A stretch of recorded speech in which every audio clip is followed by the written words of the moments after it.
Hey guys, Rumano here from Bonsai with Rumano. Hope you guys are doing well. So today I'll be styling this weeping fig. This tree belongs to one of my clients, and I've been taking care of this tree for at least 10 years now. About 10 years ago I removed this from my client's garden. He was moving from one property to another and he just liked the tree.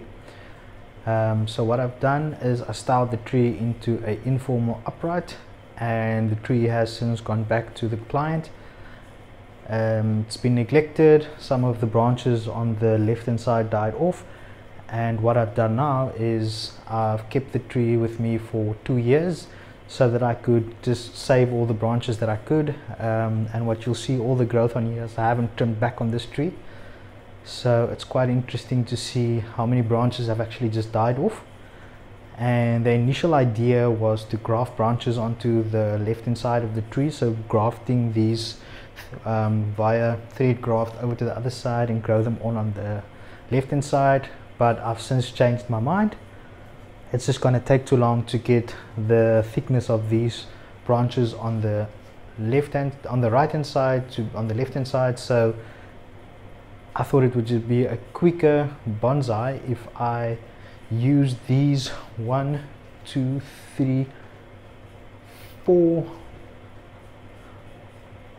branches as trunks for smaller trees on a raft style bonsai. So what I'll do is I'll tilt the tree to the left, then plant it into this growing container. I spent the last 4 hours just building this growing container specifically for this tree, taking into the dimensions the width of the root ball, as the root ball will be laid in this on that side in this growing area over here. I will cover these with 2 pieces of wood, and as the tree grows and the years go by, I'll start removing soil systematically from this side, and the tree will then shoot new roots on the trunk line, which will be slightly covered with soil or growing medium. And what I've done is at the bottom, just beneath the trunk, I've drilled 40mm holes, and those holes will then serve as drainage, as the water can seep out. And then what will do, as the water seeps out, new oxygen will then be sucked up through those holes, and it will then just distribute new fresh oxygen into the growing soil, and the tree's new young roots can then use that. What I've also done is, in between the pieces of wood, I've left 4 to 5 millimeters of gaps, and I've covered that with mesh, just to allow this tree to gain as much oxygen as possible, and to make sure that this growing medium is as fast draining as possible, so that the tree can grow much faster and also doesn't stand in a lot of water, as it's a ficus. Obviously they can take a bit of overwatering and a bit of underwatering, but it's ideal to keep them in moist, warm areas, as they are tropical trees.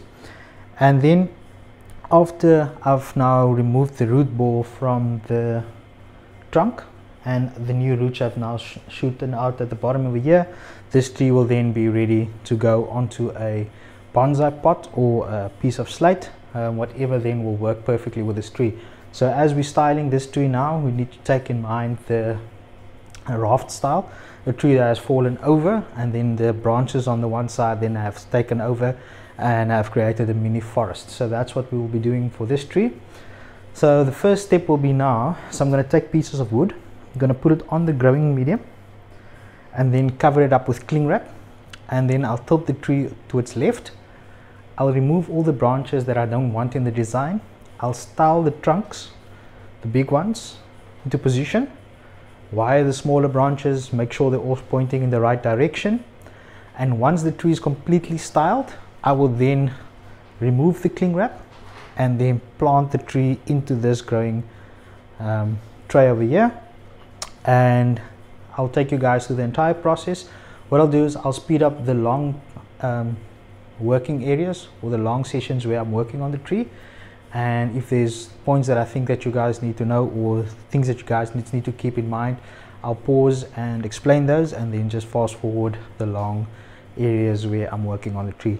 The first thing you need to know is preparation is very important when you're doing something like this, because we're changing the entire style of the tree. We need to make sure that the tree fits in the pot first of all, And then secondly, we need to make sure that all the growing medium and everything is on hand. Like I have my scissors. No, these are the scissors, and my pliers and cutters, and I have a whole table full of wire already. So you want to work on the tree as quickly as possible and efficiently as possible, and put less stress on the tree as possible, and that's why we're cling wrapping the growing medium when we're tilting the tree, and we don't pop the tree into this container and then style it. You want to style it while it is out of the container. Make sure that everything is perfectly aligned and where it should be before you're potting it in here.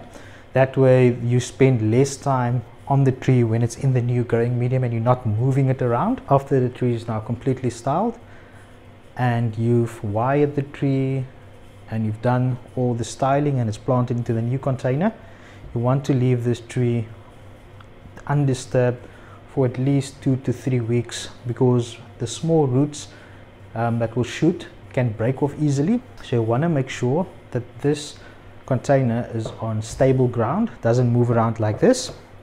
And also when watering, you want to take care that you don't blow out all the sand from the trunk where you want the new roots to shoot, because if there's a gap between the roots or a gap between the trunk and the soil mixture, no roots will form there. So you want to make sure that that's covered at all times, so that the roots can shoot from there. So that's a couple of things that you need to keep in mind when you are planning to do a style like this. Yeah, it is quite a drastic change in the tree, so we're going to try and do it as quickly as possible so that the tree is not under a lot of stress. So let's dive in.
I've removed some of the soil from the roots, so I'm ready to pot the tree into the growing container. And as you can see, there's a lot of nice thin new roots on the tree that can take up a lot of nutrients. So what I'm going to do now is I'm just going to use the knob cutters just to cut holes under all of the trunks so that the roots can form there. So I'll be removing a bit of roots over here, here, and here's already a cut from yesterday. So what I'll do is I'll just take away a bit of the bark over here and over here so that the new roots can form under where the trees will be forming. So I'm just going to take a cut out of here, cut. Just remove some of the bark at the bottom of the trunk. Okay, like that. And use the other trunk over here.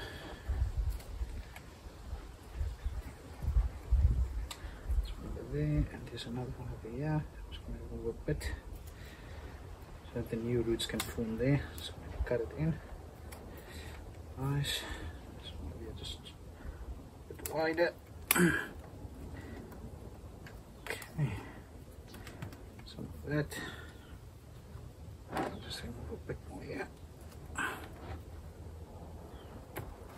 Okay, so that's that. So we're going to pot the tree now.